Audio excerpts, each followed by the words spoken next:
Presenta Inco, FNC, Kutza. Vuelve las clases y vuelve un clásico de Pronto. La 12x12, 24x12 y 36x12. Con Pronto tenés con qué. Seguro Americano, la medicina privada a otro nivel. Catunasí, Terminal Cuenca del Plata, terminal especializada de contenedores Puerto de Montevideo. Salus, orgullo de nuestra naturaleza. Casmu, afiliate por el 1444 o en casmu.com.uy. Casmu, estamos para cuidarte. Santander, que te ofrece el mejor préstamo hipotecario con una tasa desde 3,9%. SACEM, 70 años siendo protagonistas de las grandes obras de Uruguay. SWAT, consulta con especialistas sin demoras en Clínica del Estadio de SWAT. Y UTE, la energía que nos une.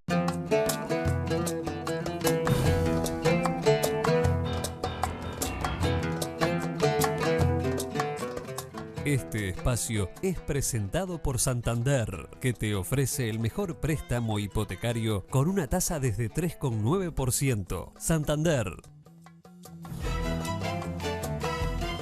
Bien, seguimos en la mira, como les anunciábamos. En el próximo bloque vamos a ir a la conferencia de prensa que va a dar el presidente de la República, Luis Lacalle Pou, y luego venimos, ahora estamos con el maestro Juan Pedro Mir. Vale. Arranco yo entonces. Dale, arranco yo. Bueno, vamos a hablar del tema excluyente por estos días y que tiene que ver con el referéndum por la ley de urgente consideración que nos acerca y nos abre la puerta a hablar sobre educación.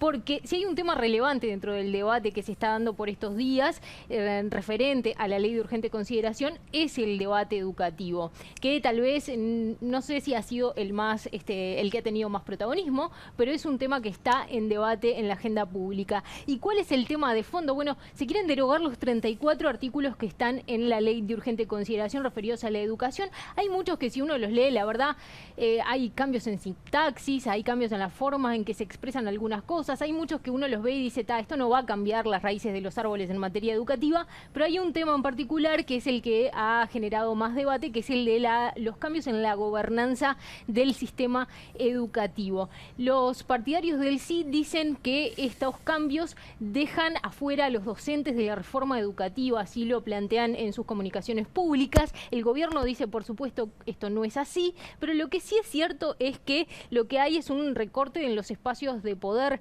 de las corporaciones o de los espacios dedicados a sindicatos en la gobernanza de la educación. Hay dos temas centrales que me gustaría señalar respecto a los cambios que se dieron en la gobernanza. Uno es que se quita la obligatoriedad de una trayectoria en la educación pública de al menos 10 años para ser integrante del CODICEN y de los subsistemas, y eso es relevante. En los gobiernos frente amplistas se discutió en varias oportunidades sobre este asunto, sobre todo teniendo en cuenta que muchas veces los políticos decían que los sindicatos terminaban teniendo un poder excesivo, porque cuando los políticos iban a nombrar a integrantes del CODICEN o de los subsistemas, terminaban con algunos nombres que por estas características o por estos condicionamientos que tenían que tener, terminaban siendo ex sindicalistas, y entonces se decía, los sindicatos tienen un poder demasiado importante en el sistema educativo. Ese era uno de los puntos que se debatía. El otro cambio que se hace con el cambio en la gobernanza tiene que ver con que cambian los subsistemas. Los consejos desconcentrados que se dedicaban a primaria, secundaria, a UTU, dejan de ser de 3 integrantes y ahora son unas unidades unipersonales con unos subdirectores, y también cambian los condicionamientos. Ya no tienen que ser haber sido docentes por 10 años, sino que simplemente tener una trayectoria en el área educativa. Lo que sí es cierto es que este es una de las tantas modificaciones a la gobernanza, y vale la pena preguntarse, dado la relevancia que tiene el tema educativo, Gabriel, si acá está una reforma educativa o no, si esto es condición o no, y qué pasa si se derogan estos artículos, y bueno, y qué dice todo este debate y este cambio en la gobernanza respecto a los desafíos que tenemos por delante en el Uruguay en materia educativa. ¿Suficiente? Parece ser claro que no es. ¿Necesario? Buenas noches primero, ¿no? Creo que con o sin LUC los desafíos centrales del sistema educativo no van a cambiar más allá del resultado del próximo domingo. Yo creo que este es el punto, porque la gobernanza, cambia la organización de los sistemas, se pasa así de un consejo que es relativamente nuevo en nuestra historia, fue aprobado en la Ley de Educación del año 72, el consejo como tal. Nuestro país tuvo 100 años de construcción de lo que serían los consejos desconcentrados, primaria, secundaria, UTU, estaban separados y recién lo que era el CONAE nace en la ley del 72. Aquí lo que se ha intentado, lo que se intenta con esta ley es avanzar en ese proceso de centralización y de unificación de la trayectoria de los niños desde 3 años a el egreso. Si esta ley va a determinar per se obstáculos o impulsos, desde mi humilde visión, no necesariamente. No necesariamente. Aquí se está hablando de la construcción del sistema educativo, pero los grandes desafíos del país yo creo que no han estado puestos en el debate en la LUC.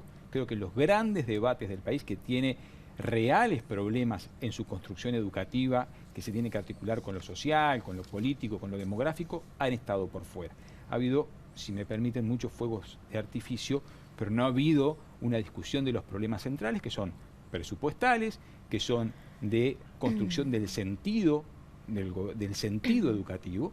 Nosotros tenemos un sistema educativo que reproduce demasiado el origen social de los estudiantes, de la construcción de la profesión docente. El gran desafío del Uruguay es consolidar una profesión docente que, más allá de estos artículos de la LUC, no se consolida. Entonces creo que hay un tema que va más allá y que ojalá encuentre el camino después del domingo. Ahora, el ministro da Silveira ha dicho en los últimos días, defendiendo la ley de urgente consideración, sí, que ahí habían, que no estaba la reforma educativa, pero que sí estaban las herramientas que se precisaban para después. ¿Cómo lo ves eso? Sí, el ministro da Silveira ha sido, por supuesto, un defensor y un defensor, por supuesto, de la ley. Yo creo que no necesariamente están las herramientas, porque si no se cambian los otros elementos, claro, que van anexados a eso, per se, si no hay una fuerte inversión en la educación pública, por ejemplo, ahora en la próxima rendición de cuentas, si no hay una fuerte decisión de la autoridad pública para, por ejemplo, extender el tiempo pedagógico y por lo tanto aumentar la inversión en locales y continuar lo que era la inversión que se hizo hasta el 2015 en tiempo pedagógico, si no hay una clara intención de profesionalizar los centros de formación docente, de manera de dotar a los centros de formación docente de la capacidad para que desarrollen la investigación, la docencia y la extensión, no va a haber transformaciones en la propuesta educativa. Eso desde mi entender. Si vos, digamos, con lo que conocés, con lo que estudiás este tema, si seguimos así, ¿no? No hacemos nada. ¿Qué pasa? La literatura es bastante clara, ¿no? O sea, en estudios comparados de educación, Uruguay está en una situación de lo que podrían ser los países escandinavos o los países desarrollados enseguida después de la Segunda Guerra Mundial, ¿no? Entonces, si Uruguay no hace una fuerte inversión, agravado con el tema demográfico, que eso es un dato nuevo, nosotros tenemos que en los próximos años, según un informe que ha publicado recientemente el Fondo de Naciones Unidas para la Población, la Facultad de Ciencias Sociales y la ANEP, si en 10 años va a haber 100.000 estudiantes menos en el sistema educativo. Es más, en 3 años va a haber un 25% menos de estudiantes de educación inicial. ¿Por qué? Por la caída demográfica. Si nosotros no cuidamos a los 100.000 jóvenes menos que van a ingresar, por lo tanto no atendemos a los 500.000 jóvenes que vamos a tener en ese ratio de 3 años a 18 al 2030, Uruguay va a perder posibilidades directas, no solo de competitividad en el mercado internacional, de inserción económica, sino la función central de un sistema educativo, que es la sociabilización, que es la construcción democrática. Entonces, el horizonte realmente, gobierne quien gobierne, si nosotros como sociedad no articulamos cuidados, educación, presupuesto, dotar de sentido a los programas escolares y programas liceales, de un sentido sobre todo para el estudiante, y darle la voz al estudiante, yo creo que va a estar complicado esencialmente en ese proceso educativo, que es compartir los conocimientos con las nuevas generaciones. Antes de preguntar, te quiero hacer un agregado. Sí, que otra cosa que hicieron los países nórdicos después de la guerra fue una fuerte inversión en primera infancia. Por supuesto. Pero hay un dato que, y está muy bien que se invierta en primera infancia, pero no se olvidemos de la otra punta de los abandonados en nuestro sistema, que son los adolescentes. Sí, en educación media. Y los adolescentes son los que siguen teniendo el liceo cerrado 180 días al año. O sea, nosotros tenemos 365 días en el año. Las instituciones educativas están cerradas 180 días al año. Entonces, eso no quiere decir que hagamos un calendario escolar de 250 días. Lo que digo es que ya que tenemos la infraestructura, dotemos a los espacios institucionales, al espacio de la República, como es la escuela, como es la secundaria, de otros sentidos, de otros actores, de otras formas de enseñar y de aprender, de la mano de la educación no formal, de la mano de la educación social, de la mano de las actividades deportivas, que puedan abrir ese espacio. Y los grandes abandonados son los jóvenes y los jóvenes pobres. Nunca había visto eso así. Los 180 nunca. Imagínate que la inversión que este país tiene en educación, tiene los edificios en los metros cuadrados más caros del país. Nunca lo había pensado así, ¿vos sabés? Increíble. Las puertas de las escuelas, los liceos y las escuelas técnicas están cerradas y están en los mejores lugares. Por Dios. Eso es el gran. Eso no quiere decir que estemos enseñando matemática y tablas 250 días. En enero. Claro, pero abramos los espacios escolares. Eso es lo que ha hecho los países nórdicos, lo que ha hecho los países lo que ha hecho Corea, lo que ha hecho China.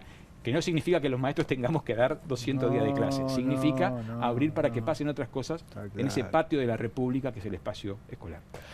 Me quedé pensando, a propósito de lo que tú decías, que qué posibilidades hay de que se logre algún tipo de acuerdo en lo que queda. El 27 se vota y bueno, se vota sobre 1 millón de cosas, sobre muchísimos temas, pero al otro día, en un escenario en el que venimos tan polarizados como sociedad, por sí, por no, en esta dicotomía, ¿qué debería hacer todo el sistema político el día después para que en este periodo haya algún tipo de modificación? Sea cual sea el resultado. Claro, para que no haya excusa, ¿viste? Porque después dice, no pudimos porque sí, no pudimos porque el no.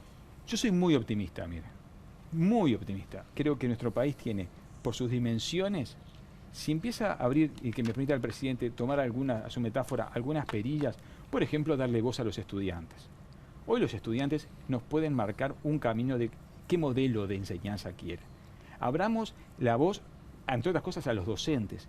Muchas veces se endiabla, no me sale, perdón la palabra, se demoniza. Se demoniza a los sindicatos docentes y a los docentes. No, los docentes son una batería ética y profesional de este país.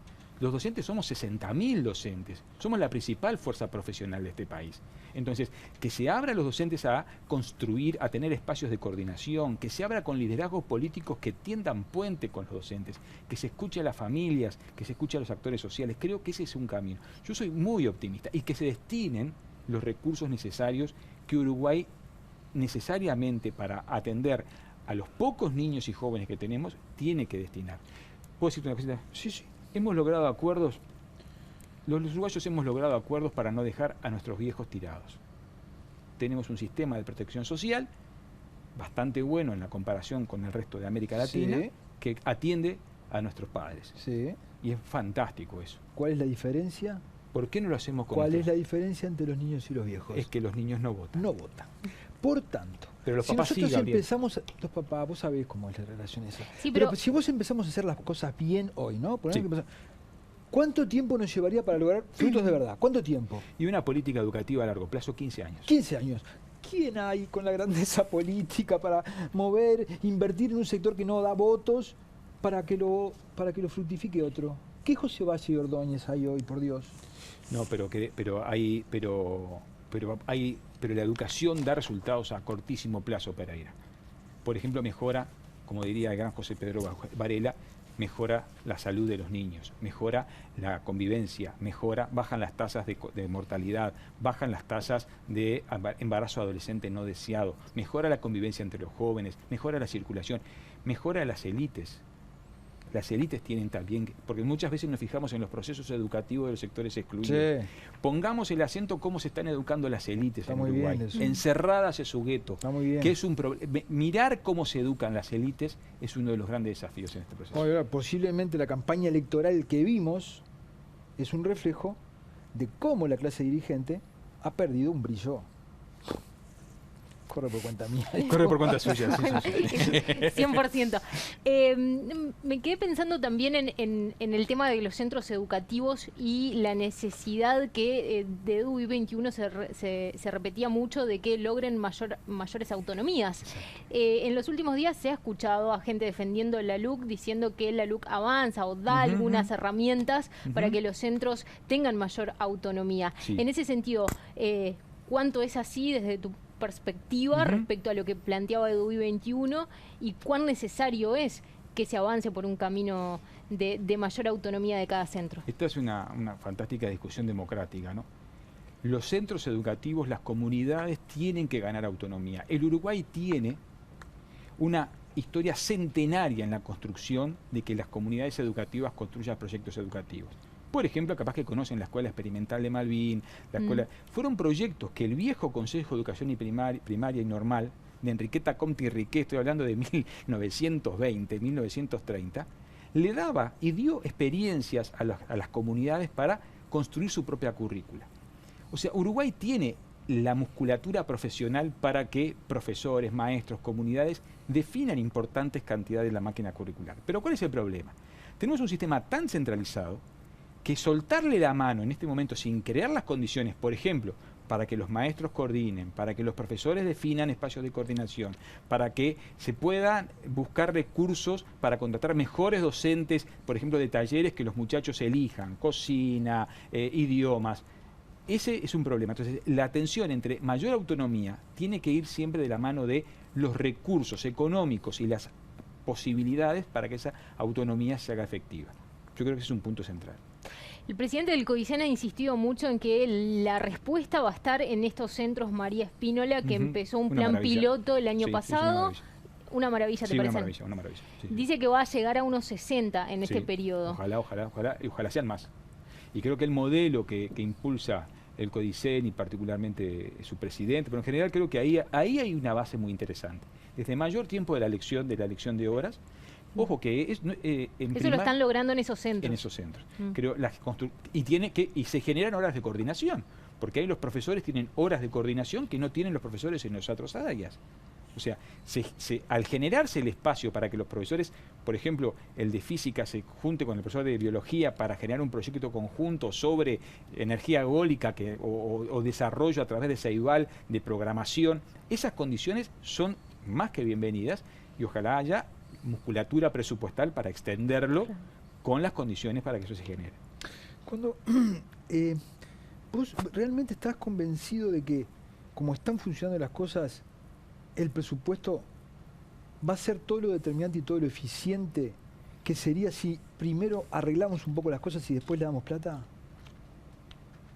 Creo que se tiene que discutir conjuntamente. Proyecto se tiene que construir conjuntamente, proyecto y dinero para. Y tiene que haber una muy buena gestión de los recursos públicos. No dar dinero para lo que ya está funcionando, como está funcionando. Creo que ese fue, por ejemplo, fue parte de lo que en lo personal hacíamos la discusión en la administración anterior, claro, ¿no? Que cuando se discutió el presupuesto en el 2015, lo que se hizo fue asignar más dinero a una estructura que ya veíamos que tenía agujero por todos lados. Esa fue la discusión política del 2015 entre los que integramos, en mi caso muy brevemente, el gobierno anterior.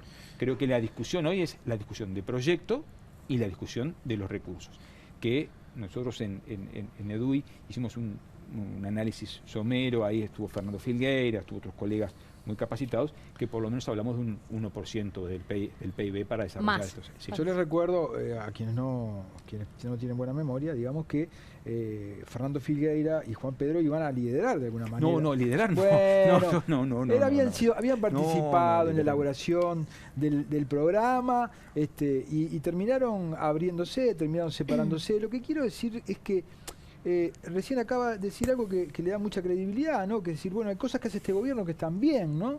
Y que me parece que han pasado administraciones coloradas, blancas, frente a amplistas, y eso demuestra que no es un problema ideológico de fondo, ¿no? Capaz que es un problema así ideológico global es un problema republicano, no es un problema partidario. Exacto. No es un problema partidario. Exacto. Pero también no hay ahí como una sensación de que es demasiado grande para mover al sistema educativo y entonces que mover esa rueda está costando muchísimo. Pero lo que pasa es que, sí, por supuesto, el sistema educativo es el sistema más complejo del Uruguay.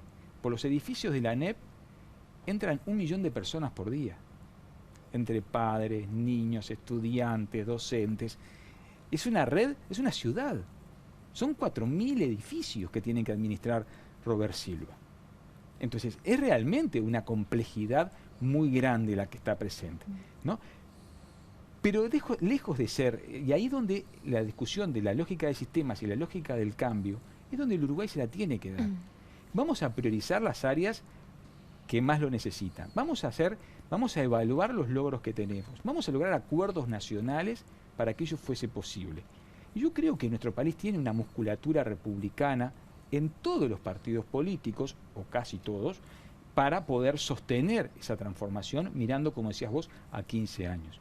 Y uno desearía que el lunes se fuera posible, de la mano de las políticas públicas y de la mano de las políticas educativas.